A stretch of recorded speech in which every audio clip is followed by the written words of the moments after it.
दोस्तों, अगर आप लोग पीजीआई हॉस्पिटल लखनऊ में दिखा रहे हो और जिस विभाग में आप दिखा रहे हैं, अगर वहाँ के डॉक्टर आपको दूसरे डिपार्टमेंट के लिए बोलते हैं कि आपको जैसे कि आप गैस्ट्रो में दिखा रहे हो, फिर आपको न्यूरोलॉजी में दिखाना है, तो ये पेपर मिलता है कंसल्टेशन पेपर। आप देख सकते हो और आपके स्क्रीन पे भी शो कर रहा होगा, ये होता है कंसल्टेशन पेपर। तो इस पेपर से आप लोग जो है दूसरे विभाग में कैसे दिखा सकते हो और इस पेपर में क्या क्या लिखा होता है और अर्जेंट और रूटीन का मतलब क्या होता है, सारा प्रोसेस मैं आपको आज की इस वीडियो में बताऊंगा। मेरे पास में दोस्तों बहुत सारे कमेंट्स आ रहे थे कि सर ये कंसल्टेशन पेपर जो होता है इसका क्या करें, इसका कैसे हम इस पेपर से हम दूसरे विभाग में दिखा सकते हैं, कितने पेपर ये ओपीडी में लगते हैं, इस पेपर के द्वारा कितने मरीज ओपीडी में रोजाना देखे जाते हैं। तो सारी जानकारी मैं आपको बताऊंगा आज की इस वीडियो में। तो जितने भी लोग हमारे चैनल पे पहली बार आए हो तो चैनल को भाई हमारे सब्सक्राइब जरूर कर लीजिएगा, बेल आइकन की घंटी को प्रेस कर लीजिएगा ताकि हमारे चैनल पे आने वाली सारी वीडियोस आप सभी लोगों तक सबसे पहले पहुंच सके। और बात करने के लिए हमसे इंस्टाग्राम पे फॉलो कर लीजिएगा, इंस्टाग्राम की लिंक डिस्क्रिप्शन में जाके मिल जाएगी। तो वीडियो को शुरू करते हैं, पूरा वीडियो देखिएगा तो आपको सारा कुछ समझ में आएगा और ये वीडियो आप लोगों के लिए हेल्पफुल वीडियो होने वाली है। तो चलो वीडियो शुरू करते हैं। Watch this full video, start play again.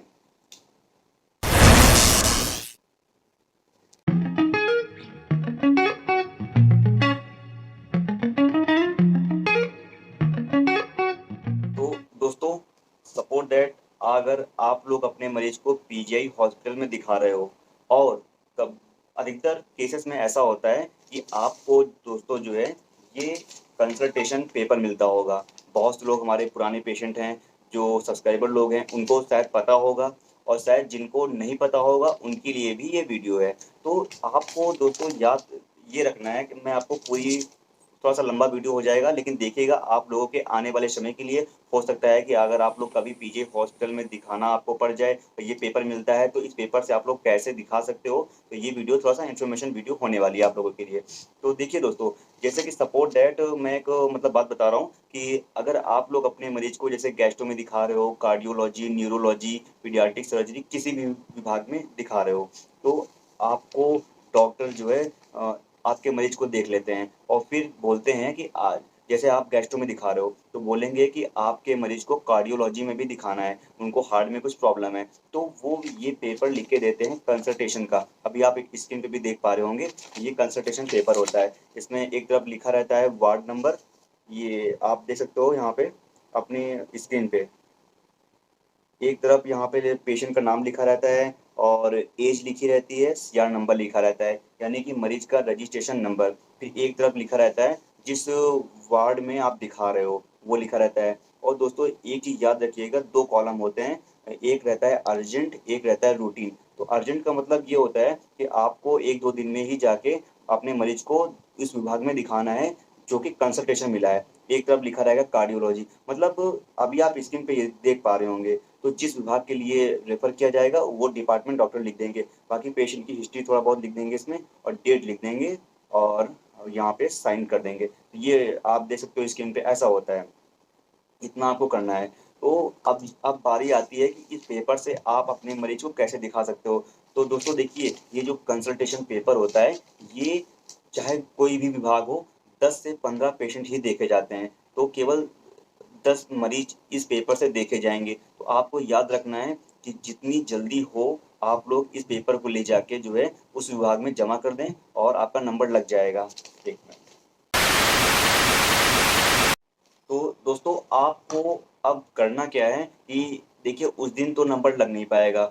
जैसे कि आप सेम डे दिखाते हो मरीज को गैस्ट्रो डिपार्टमेंट में या कोई भी डिपार्टमेंट की मैं बात कर लूँ और 2 3 4 5 बज जाता है क्योंकि काफ़ी लेट हो जाता है, तो उस दिन सेम डे आप इस पेपर से अपने मरीज को नहीं दिखा पाएंगे। तो आपको दोस्तों करना क्या है, इस पेपर को ले जाके और हो सकता है कि आपकी फाइल भी जमा कराएं दूसरे डिपार्टमेंट में, तो आपको फाइल ले जाना है अपने और ये पेपर ले जाके वहाँ जिस विभाग में जिस डिपार्टमेंट के लिए यानी कि जिस विभाग के लिए ये पेपर मिला है आपको, यहाँ इस कॉलम में लिखा रहेगा वो डिपार्टमेंट। और यहाँ पे ये जो ऑप्शन है अर्जेंट और रूटीन, तो यहाँ पे अर्जेंट है तो आपको एक दो दिन में ही दिखाना पड़ेगा, रूटीन है तो आप लोग 2 3 दिन, एक हफ्ते, 10 हफ्ते में मतलब कभी भी इस विभाग में दिखा लीजिएगा। तो आपको करना क्या है, जिस डिपार्टमेंट के लिए ये पेपर मिला है उस डिपार्टमेंट में जाना है। तो देखिए दोस्तों 5 बजे जो है नवीन ओपीडी के अंदर एंट्री होती है, सबकी एंट्री होती है, 5 बजे गेट खुलता है। तो जिनको नई फाइल बनवानी होती है, पहली बार दिखाना होता है, वो आप लोग रजिस्ट्रेशन काउंटर पे ही लाइन में लग जाना, जहाँ पे रजिस्ट्रेशन काउंटर है, जहाँ पे फाइल बनती है। जिनको सेकेंड टाइम दिखाना है, ये कंसल्टेशन पेपर दिखाना है, तो आप लोग जिस विभाग में दिखा रहे हो डायरेक्ट वो वहाँ पे चले जाना। वहाँ पे भी जो है काउंटर जो है भाई 7:30-8 बजे तक खुल जाता है। कई जगह 7:30 बजे खुलता है और कई जगह 8:10 और 8 बजे खुल जाता है। तो आपको पुरानी लाइन में लगना है, याद रखिएगा। पुरानी लाइन में लग के ये पेपर सबसे पहले जो है जमा कर देना। दोस्तों याद रहे कि ये पेपर के द्वारा जो मरीज देखे जाते हैं कंसल्टेशन पेशेंट, वो केवल 10 मरीज ही देखे जाते हैं, ये याद रखिएगा। अभी एक मेरे सब्सक्राइबर का मैसेज आया था, आप लोग देखिए स्क्रीन पे आपके शो कर रहा होगा। भैया ने लिखा है जरूरी है कि भाई कार्डियो वाले डॉक्टर को दिखाएं, बाकी जांच करा लें। तो भाई मैंने जो है मैसेज किया था कार्डियोलॉजी, ये आपको कंसल्टेशन पेपर मिला है, इसको ले जाके आपको कार्डियोलॉजी डिपार्टमेंट में दिखाना है। तो भैया ने बोला सुबह कितने बजे लाइन लग जाती है कंसल्टेशन के लिए, टोकन लेने के लिए। हमने कहा सिर्फ 10 पेशेंट ही देखे जाते हैं कंसल्टेशन, जल्दी जाना पड़ेगा। तो भाई ने लिखा है अरे तब तो बहुत मुश्किल है, पर अब कितने बजे से लग जाते, फिर भी कितने बजे से लाइन लग जाती है। तो भाई देखिए जितनी जल्दी आप जाएंगे उतनी जल्दी आपका नंबर लग जाएगा। अगर 10 मरीज पहले से ही जिनका ये पेपर जमा हो जाता है वहाँ पे, तो 10 से 11 मरीज नहीं देखे जाएंगे। तो आप जितनी जल्दी हो कोशिश करिए, उतनी जल्दी आप जाइए। तो ये देखिए भाई इन्हीं का मैसेज आया था, इनको मैंने पूरा बात बता दी है, कैसे आप कंसल्टेशन पेपर से दिखा सकते हो, क्या प्रोसेस है, सारा कुछ मैंने बता दिया है। पेपर भी आपको मैंने दिखा दिया है, ये मिलता है। तो इस पेपर से जो है आप लोग जितनी जल्दी हो उतनी जल्दी जाइए। 10 अगर मरीज हो जाते हैं बाई चांस, तो आपको फिर अगले दिन बुलाया जाएगा, याद रखिएगा। तो फिर आपको अगले दिन जाना पड़ेगा। तो कितना भी भाई हो तो 10 पेशेंट ही देखे जाते हैं। तो मैंने आपको पूरा भाई क्लियर कर दिया है। आई होप आपको जो है समझ में आ गया होगा। मैंने काफ़ी अच्छे से और आराम से आपको मैंने बता दिया है। तो अभी अगर अभी भी भाई बहुत से लोगों को समझ में नहीं आता है, तो आप लोग हमें जो कमेंट कर दीजिएगा, या फिर आप हमें इंस्टाग्राम पे फॉलो कर लीजिएगा। वहाँ पे जो आपको डाउट हो, जो पूछना है, तो वहाँ पे आप लोग जो है भाई पूछ सकते हो। मैं आपको पूरा फुल डिटेल में फिर वहाँ पे बता भी दूंगा, और आप लोग हमसे वहाँ पे बात भी कर सकते हो इंस्टाग्राम पे।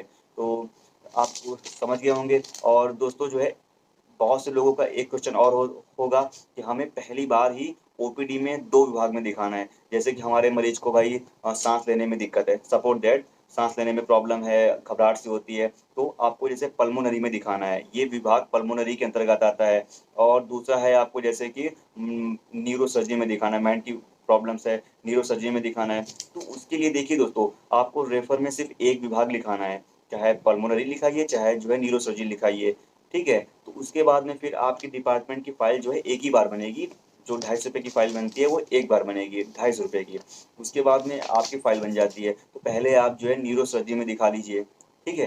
फिर न्यूरो सर्जरी में दिखाने के बाद में फिर डॉक्टर से बोलिएगा, वो आप अपनी परेशानी जो भी होती है, तो फिर डॉक्टर जो है, जैसे आप पहले न्यूरो के डॉक्टर को दिखाएंगे तो जो न्यूरो की समस्या हल होगी, जो डॉक्टर पूछेंगे वो आप बताएंगे। फिर आप बताइएगा सर मुझे सांस लेने में दिक्कत होती है, जो भी प्रॉब्लम होती है। तो फिर आप ये न्यूरो सर्जरी के डॉक्टर इस कंसल्टेशन पेपर को अपना देंगे, आपको लिख के देंगे पूरा पल्मोनरी डिपार्टमेंट के लिए। और फिर आप इसी पेपर को ले जाके पल्मोनरी डिपार्टमेंट में जमा कर दीजिएगा, और आपको टोकन नंबर मिल जाएगा। फिर पल्मोनरी के डॉक्टर आपको इस पेपर से देख लेंगे। तो ये करना है। ऐसे ही आप सारे विभाग में जो है किसी भी विभाग में आप दिखा सकते हो इस कंसल्टेशन पेपर के माध्यम से। ये पेपर लेकिन आपको बाद नहीं मिलेगा। जब आप पहली बार ओपीडी में दिखाओगे, डॉक्टर से कंसल्ट करोगे, जिस विभाग में आप पहली बार अपने मरीज को दिखा रहे हो, तभी आपको ये पेपर मिलेगा। बाकी आपको मैंने सारा कुछ फुल डिटेल में बता दिया है कि आप लोग कैसे इस पेपर से दिखा सकते हो, इस पेपर में क्या क्या लिखा होता है, अर्जेंट और रूटीन का मतलब क्या होता है, मैंने आपको क्लियर कर दिया है। तो आई होप आपको जो है आज का वीडियो भाई समझ में आ गया होगा। तो मिलते हैं फिर से किसी नए ब्लॉग के साथ में, नई जानकारी के साथ में। चैनल पे भाई अगर कुछ डाउट होता है यार, तो आप लोग कमेंट बॉक्स में कमेंट कर दीजिएगा, मैं आपको जल्द से जल्द रिप्लाई देने की मैं पूरी कोशिश करूंगा। तो मिलते हैं नेक्स्ट ब्लॉग में। चैनल पे नए हो तो भाई सब्सक्राइब जरूर कर लीजिएगा, बेल आइकन की घंटी को प्रेस कर लीजिएगा, ताकि हॉस्पिटल से संबंधित इसी तरीके की जो है बेसिक नॉलेज इन्फॉर्मेशन वीडियो आप सभी लोगों तक पहुंच सके। बात करने के लिए इंस्टाग्राम पे फॉलो कर लीजिएगा, लिंक डिस्क्रिप्शन में दे दूंगा और आपकी स्क्रीन पे भी शो कर रही होगी। Thank you so much for watching. God bless you. नमस्कार।